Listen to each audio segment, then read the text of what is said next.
Langit Nusantara mendadak dipenuhi armada baru. 200 helikopter tiba di Indonesia. Apakah ini penguatan militer terbesar dalam sejarah? Benarkah ratusan helikopter sudah mendarat, atau ada fakta lain di balik kabar ini? Memang beberapa hari terakhir, publik ramai membicarakan pernyataan Presiden Prabowo Subianto soal rencana mendatangkan 200 helikopter mulai Januari 2026. Angka ini langsung memicu spekulasi. Apakah semuanya sudah tiba dan apakah Indonesia sedang bersiap menghadapi ancaman besar? Kita akan datangkan 200 helikopter di Republik Indonesia ini. Langkah besar tengah disiapkan Indonesia. Presiden Prabowo Subianto mengumumkan rencana pembelian 200 helikopter yang akan mulai didatangkan pada Januari 2026. Sebuah keputusan yang disebut sebagai lompatan besar kekuatan udara nasional sekaligus memicu perdebatan publik.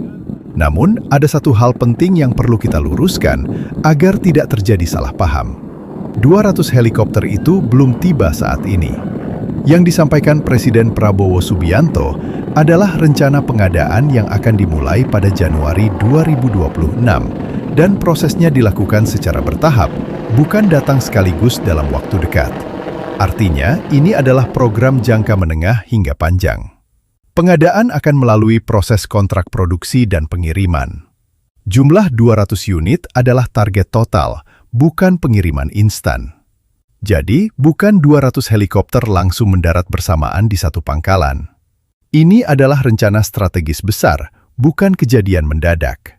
Dengan kata lain, yang sedang kita lihat sekarang adalah fase perencanaan dan persiapan, bukan kedatangan massal lingkaran api. The Ring of Fire, bencana alam, adalah bagian yang kita harus hadapi. Indonesia adalah negara kepulauan terbesar di dunia. Ribuan pulau, wilayah terpencil, serta potensi bencana alam yang tinggi membuat mobilitas udara menjadi kebutuhan vital. Dalam pernyataannya, Presiden Prabowo menegaskan bahwa pengadaan 200 helikopter ini bertujuan memperkuat kemampuan angkut logistik, mobilisasi pasukan, dan tanggap darurat bencana. Kita tidak bisa kalau ada bencana, kalau ada musibah, kalau ada perang sekalipun, kita tidak bisa datang ke suatu toko beli helikopter. Tidak ada. Beberapa jenis helikopter yang direncanakan masuk dalam program ini, antara lain Mi-26. Helikopter angkut berat asal Rusia ini dikenal sebagai salah satu yang terbesar di dunia. Mampu mengangkut hingga puluhan ton muatan. Mi-26 bisa membawa alat berat kendaraan taktis hingga melakukan evakuasi skala besar. Mi-17. Helikopter angkut menengah yang telah terbukti tangguh di berbagai medan ekstrim. Cocok untuk distribusi logistik dan operasi di wilayah terpencil Indonesia. Sikorsky S-70M Black Hawk. Sebanyak 24 unit direncanakan memperkuat armada nasional.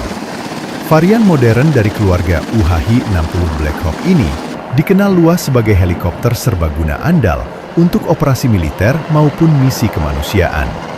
Namun, langkah besar ini tidak lepas dari sorotan, anggaran, prioritas belanja negara hingga dinamika geopolitik menjadi perbincangan hangat. Pembelian dari Rusia dan Amerika Serikat sekaligus menunjukkan strategi Indonesia yang tetap menjalankan politik luar negeri bebas aktif, tidak berpihak, namun tetap tegas dalam kepentingan nasional.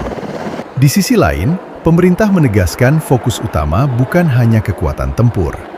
Dengan 200 helikopter tambahan, Indonesia diharapkan mampu mempercepat evakuasi korban bencana, mengirim bantuan ke wilayah terisolasi dalam hitungan jam, memperkuat ketahanan nasional di seluruh penjuru Nusantara. Dalam kondisi darurat, waktu adalah segalanya dan helikopter adalah jawabannya. Jika terrealisasi, program ini akan menjadi salah satu modernisasi pertahanan terbesar dalam sejarah Indonesia. Sebuah langkah ambisius yang diyakini akan memperkuat kedaulatan sekaligus kesiapsiagaan bangsa menghadapi tantangan masa depan. Kita tunggu realisasinya mulai Januari 2026. Indonesia bersiap terbang lebih tinggi.